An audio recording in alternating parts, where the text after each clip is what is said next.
There's a voice in your head that never stops talking. And when you become conscious enough, you start to become aware of that to some degree.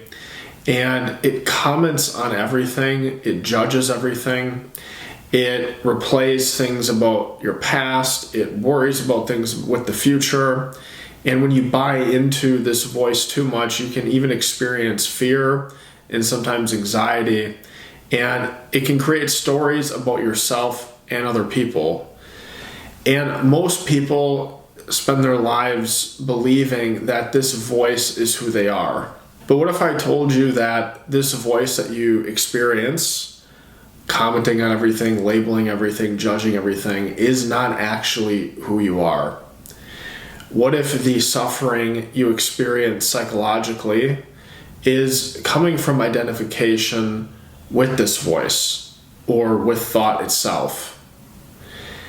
This realization is very deep, and it's profound when you really embody it and when you can really become conscious that you are not your thoughts or that voice in your head. Because many people become trapped in that for many years. They think that every thought that comes up in their head is real or true, or every emotion that they feel is valid, and they overthink things and overanalyze things, and they just are not at peace with themselves. And they may even try to find peace through external things out in the world. But it seems that the mind kind of just keeps going. And eventually, what I realized in my life is that my life really wasn't the problem. It's actually pretty good. It was just really this identification with thoughts and emotions. And the problem was unconscious identification with thought. And in this video, I want to talk about one of the deepest truths behind inner peace and spiritual awakening. And that is that you are not the voice in your head. You are the awareness behind it. And when you begin realizing this deeply, everything starts changing. Most people never really question the voice in their head. They kind of just go along with it. They think it's them, and they think it's always right about everything. And it's just constantly there. And the mind comes up with many different things. It says things like, you're not enough. A lot of the what ifs come in. What if this goes wrong? What if this person says that? What if I do that? What do people think of me? I need to fix myself. I need something outside of myself to finally complete me. It just goes on and on and on, all day basically, about anything and everything. And the mind is like constantly projecting into the future, or it's replaying the past. And it's never really in the present moment. Very, very rarely is it just simply here, experiencing reality as it is, beyond thought and beyond emotion. And when we come into the present moment and we become conscious of that and live there, that is where we kind of come out of this voice in the head and really step away from thoughts to some degree. And because people are completely identified with thought and with their thinking, they become trapped inside psychologically, and they tend to suffer more. They tend just to not be at peace with their lives, and it's always going, and they're always thinking about something. Now, I'm not saying thinking is bad at all. We need thought for daily life. We need to be able to think about things and plan for our future, or even perhaps look back at our past with certain things so we can fix things in the present.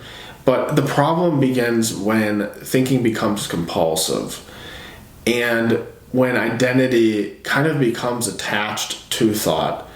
So again, thinking isn't bad. Thoughts aren't bad. You have thoughts that come and go. There's nothing good or bad about it. It happens. But when we become too identified with it, with thoughts, that's where we can kind of go astray with this whole thing and not feel at peace. And that's what really creates the false self. which is the ego. The ego is essentially the mind-made identity you believe yourself to be. The ego, this is a very deep topic, but part of the ego is your mind. And who you are isn't the ego. You are not your ego.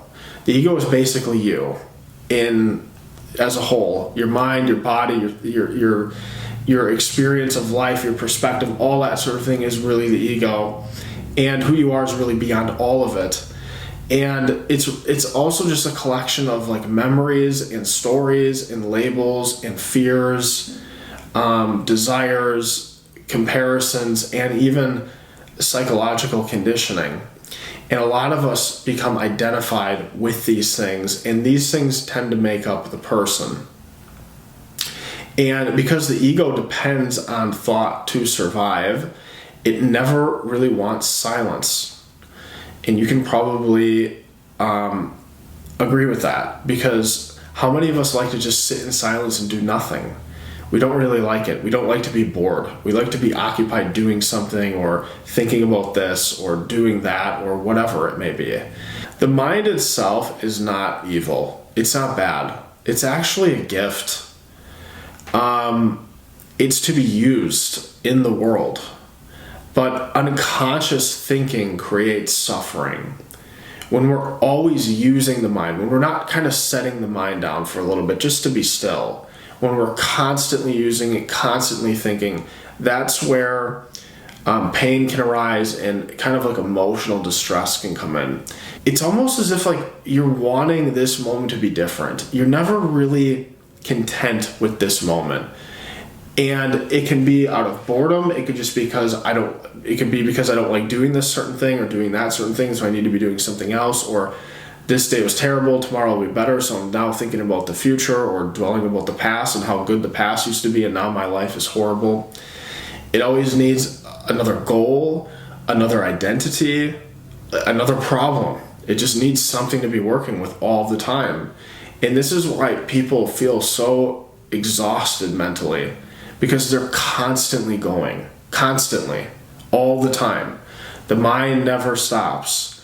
And this is where we need to introduce more stillness and presence in what I talk about on this channel. One of the biggest shifts that you can make in your life is really just starting to begin to observe the mind, is really to understand that you are not the mind. And just by that understanding alone, by just having that conscious awareness and realization that you are not your mind, you automatically are out of the mind in some ways in observing it.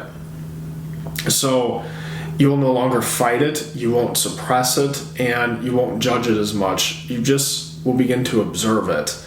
And the moment when you can start to be more in that space of just observing thought, something profound begins to take place. And you realize that there is awareness behind the thought. There's an essence behind your mind. And it's almost as if like you can almost imagine yourself as like you are the light of awareness behind the mind. And so for example, right now you can hear the voice in your head, or there might just be some thoughts going about in your mind, these random thoughts, they usually are. But if you can hear that voice, then who's listening? That awareness is deeper than the mind. So thoughts appear inside of awareness. You cannot be a thought, you cannot be your thoughts if you can also observe them. Like the clouds in the sky. The clouds aren't the sky. They're in the sky, moving about the sky, but they aren't the sky. They're just within the sky. Thought appears inside of awareness, but awareness itself is untouched. Nothing can touch awareness. And this is why moments of presence feels so peaceful, and where you just feel at one with everything, or just in alignment with things, and just everything feels good. This usually comes about when you're out in nature somewhere, or you may be in deep prayer or in meditation. in silence, even in gratitude or love, and you kind of just feel still and just present to the moment. And in those moments, the mind is quiet. It's quiet temporarily. And what remains then is your natural state, which is presence, which is stillness, which is peace. Many people become uncomfortable when things get quiet. When the TV isn't on, when they're not scrolling on their phones, when there's no conversation. Because silence, in some ways, it kind of threatens the ego. And the ego really survives through noise, through mental activity, through conflict, through identity. It remains alive through these things. It constantly needs stimulation. It does not like boredom at all. It just needs to be stimulated all the time. And it's stimulated through many different things, through daily problems, through drama, comparison, through validation. But when you become deeply present to the moment and you just come here to the now, the false self begins to weaken. The ego begins to weaken the more you come back to the present moment. And that can feel a bit weird at first. You may feel bored with it. Some people even almost become fearful with that, because the mind will say something like, if I stop identifying with my thinking, then who will I be? Like, who am I without this identity? Without me as a person, or my mind, or my feelings, or my story. But awakening is not losing yourself. It's losing the illusion of yourself. It's losing the fake self, the person that you aren't. And underneath that illusion is something much deeper and spiritual and divine. It's peace, it's stillness, it's awareness, and it's presence. And this is precisely why so many spiritual teachings point towards stillness. Not because thought is evil or bad or wrong, or you should never think about anything, or if you have any thoughts, you're not spiritual, or you're just totally identified with your ego. It's really because presence reconnects you to what is real. And the stuff going on within the mind and thoughts and emotions and things like that aren't real. So how do we actually begin living like this? How do we actually live a life beyond the mind and really into a place of stillness and peace? And how can we cultivate more inner peace? And it's really simple. Throughout the day, just begin to notice the voice in your head. Just notice the mental commentary that's going on in the mind. Notice the fear projections, the judgments, the overthinking, whatever it is that's going on in your mind. And instead of being completely absorbed in it, just observe it. Just be the watcher of the mind for a moment.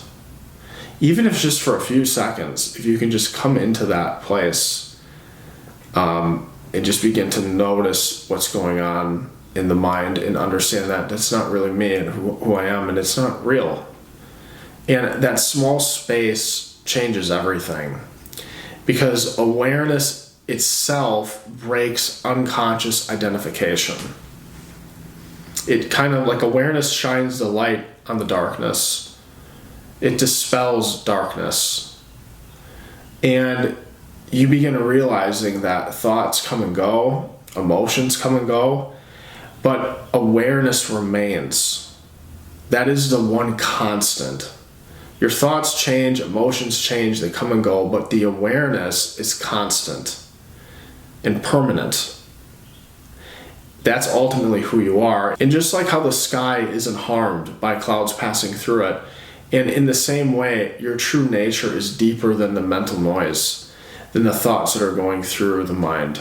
So, over time, presence, it grows naturally, and it's something you want to begin to come more into. And you don't want to force this sort of thing. You're not trying to do this to become more spiritual. It's not really even about that, although that will be kind of a byproduct, but that isn't the focal point. It's just simply returning to awareness. That's the focus of this, and the focus is of just cultivating more inner peace, and we do that through practicing these principles. The voice in your head is not who you truly are. You are the awareness behind it. And the moment you begin realizing this, your life will begin to change. You will become less reactive. You'll become more peaceful. You'll become more present, and you'll become more alive. Not because life becomes perfect, but because you are no longer completely trapped inside compulsive thought. This realization has helped me in my life, and when I practice it, it works. And it may become one of the most important realizations of yours too. If this video resonated with you, please consider subscribing to the channel. I come out with videos just like these, and give it a thumbs up. Share this with someone who you may find this helpful for. And if you want more videos on awakening, presence, stillness, inner peace, and freedom from the mind, subscribe to the channel. I look forward to seeing you in the next one.